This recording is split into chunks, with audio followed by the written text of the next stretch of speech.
Hi guys, my name is Luis and I'll be presenting to you guys about chronic traumatic encephalopathy. So, the human brain. It is easily one of the most important and complex organs that is responsible for controlling and coordinating our daily thoughts, actions, memories, experiences of the world around us.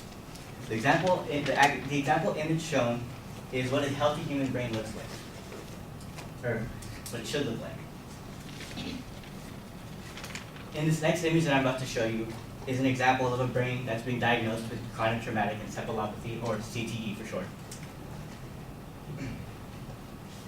What you're all looking at is the result of repetitive head trauma that has occurred over the course of many years, specifically over the course of an athlete's career in the National Football League. Today I want to explain to you the threat that CTE poses for athletes that participate in high-impact sports such as football. I have been reading publications and doing extensive research on the topic for the past few years because I actually grew an interest in it from watching football all my life and participating in it. Unfortunately, CTE is a fairly new disease that still needs to be further researched, and there's still more that needs to be learned about this disease. So today I'm going to be discussing what CTE is, the effects on the brain, its significant cases that have occurred over the past few years, and current research and rules that are being implemented to minimize the impact of this disease. So first I'm going to be explaining what is CTE and the effects that it has on the brain. So CTE is a degenerative disease most commonly found in football athletes. It is the result of repetitive head trauma, which is also known as concussions. This disease can only be diagnosed via an autopsy when a person is dead, so it can't be found in someone who's living. They can show symptoms, but you can't really diagnose that they have CTE until they're dead. When performing this autopsy, the brain tissue is immunostained with a substance to where it is, it is immunostained with a substance called tau. So when you see the image that has all the brown stuff on it, so those are the tau proteins that are actually found in the brain, and those pretty much kill the brain cells, and which is what caused the degenerative disease. And also, if you can see from the image, this one compared to this one, it has a slight shrinking in it, which is also one of the things that occurs when you do have this disease. Research from Boston University suggests that changes in the brain can begin months, years, or even decades after the last brain trauma or end of active athletic involvement. So CTE symptoms can be seen as people as young as 17, but usually appear in patients in their late 20s or even late 30s. According to the Concussion Foundation, this disease affects one's mood and behavior. So some common risk factors include aggression, depression, as well as paranoia. However, as the disease does progress, people may experience problems including memory loss, confusion, and impaired judgment. These effects have been studied in hundreds of football athletes, but only a select few stand out from the many cases. So this is Mike Webster.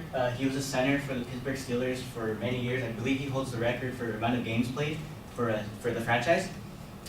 This case produced a groundbreaking autopsy that provided hard evidence that football could cause permanent brain damage, and it was considered the first CTE case discovered in football players, because it was first discovered in athletes that were doing like boxing and all that. They diagnosed it as, they called it punch drunk, which is what it was originally called.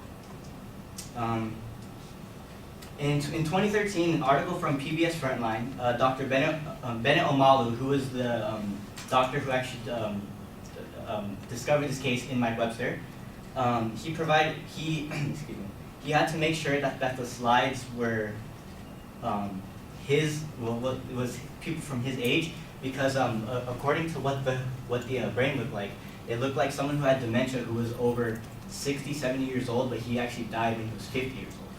So which showed that the brain process to be more severe than what he was expecting it to be. So he actually had to take a look at it twice to confirm that it was indeed his brain. In another article from the Reader's Digest, his wife's, the wife of Mike Webster states, "He seemed physically disoriented and started to behave strangely. I didn't realize he had a brain injury. I just thought he was angry at me all the time." Despite evidence of this disease, the NFL quickly ignored and denied these reports and claimed that it was that Ben Omalu's study, it was just it had fallacious arguments in it. There's also another case that was made famous, who is Junior Seau. This is the most common one that happened in 2012. He was said to have substantial amounts of the tau proteins inside his brain. He ended up committing suicide at 43 years old, and he shot himself in the heart. And ESPN actually featured an article in 2013, which was almost around a year after that he committed suicide, where they explained his incident. In the article, his son explained that he would sometimes lose his temper. He would get irritable over very small things, and he would take it out not just myself, but also other people that was close to him, and I didn't understand why. This case ended up putting the NFL on notice, and it forced them to actually make substantial changes to the rules, not only at the NFL level, but even like youth Pop Warner or PAL leagues. So yeah, it created a really huge impact in the whole sports football world. I will finally be discussing the rule changes and future research that is taking place to minimize these impacts. So, in a timeline that was posted by PBS, almost a year after Seau's death, the league introduced a new rule that banned the crowning of the helmet hits. So this is also known as helmet-to-helmet contact. This would create less hits to the head by punishing players with hefty fines that reach to thousands of dollars. In youth leagues such as Pop Warner, they are taking action to combat repetitive head trauma. Some of the rule changes that they try to implement in the Pop Warner leagues was having less players on the field. They eliminated the three-point stance so that the players don't have more leverage to cause more force upon the opposing player.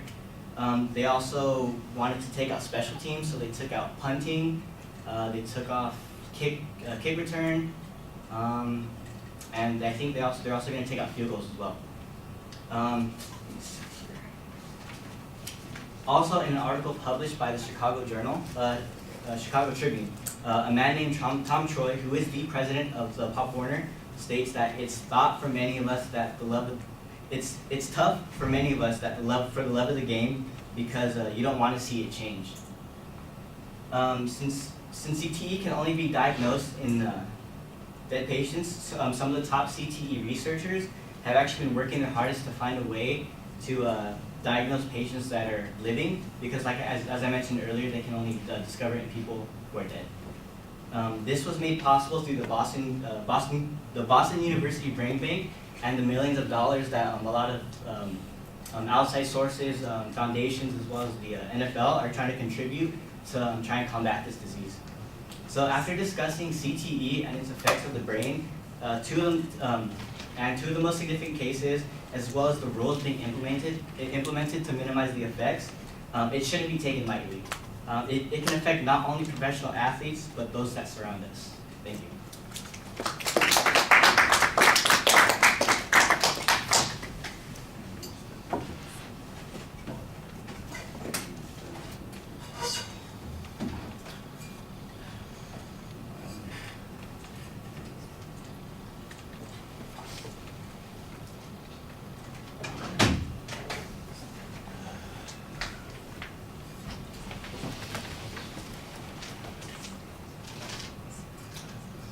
All right, Ashley, what did you think?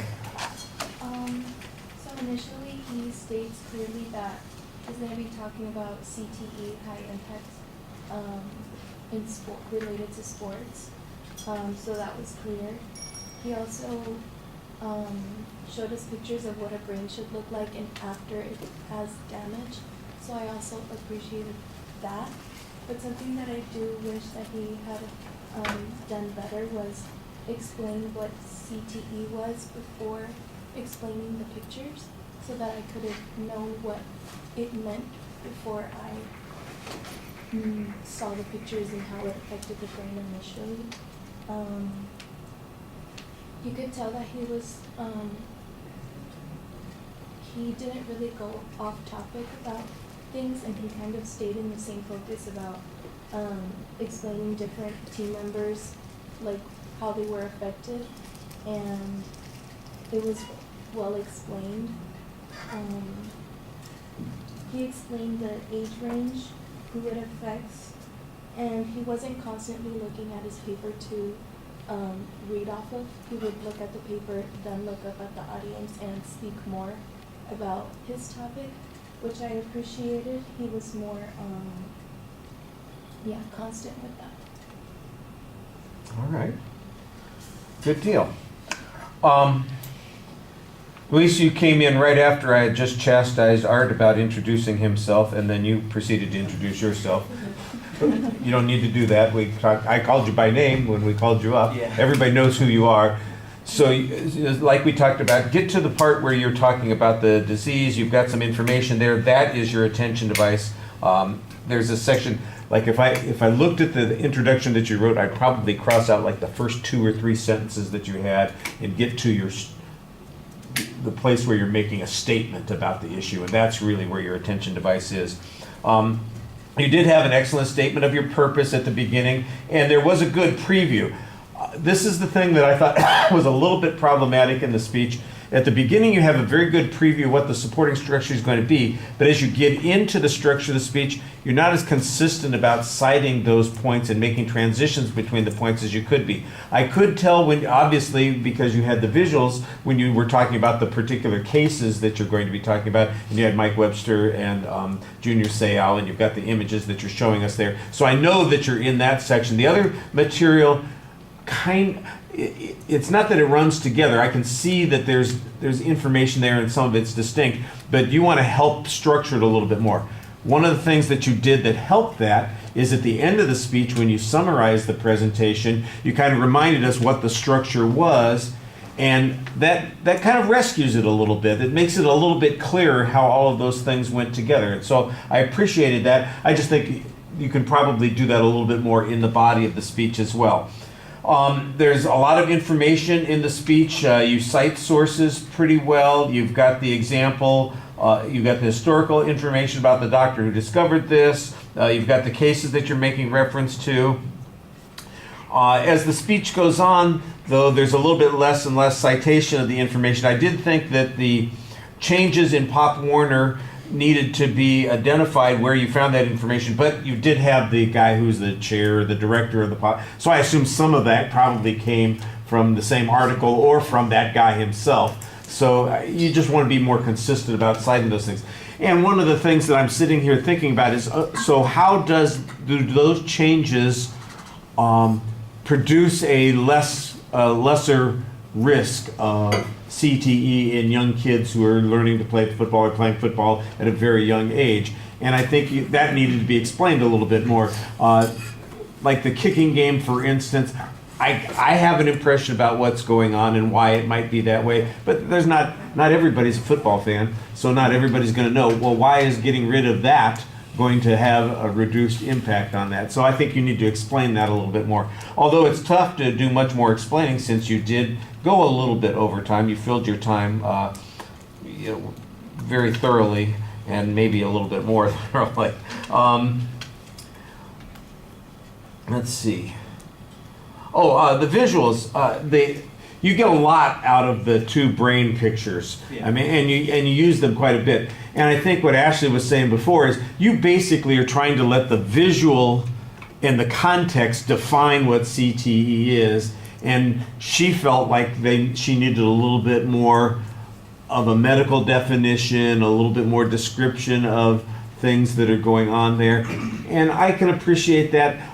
Having been, being a football fan, having seen the movie, I mean, I've got context on this, so I felt like I was in pretty good shape on this. But I could see where somebody else would feel like, the pictures kind of show me what's going on, but they don't explain to me how this happens and what it does to people and that sort of thing. You do make a couple of references to the particular cases about the changes in the personality of Mike Webster and Junior Seau that were occurring there. I do think that Junior Seau's suicide was a deliberate attempt to preserve his brain.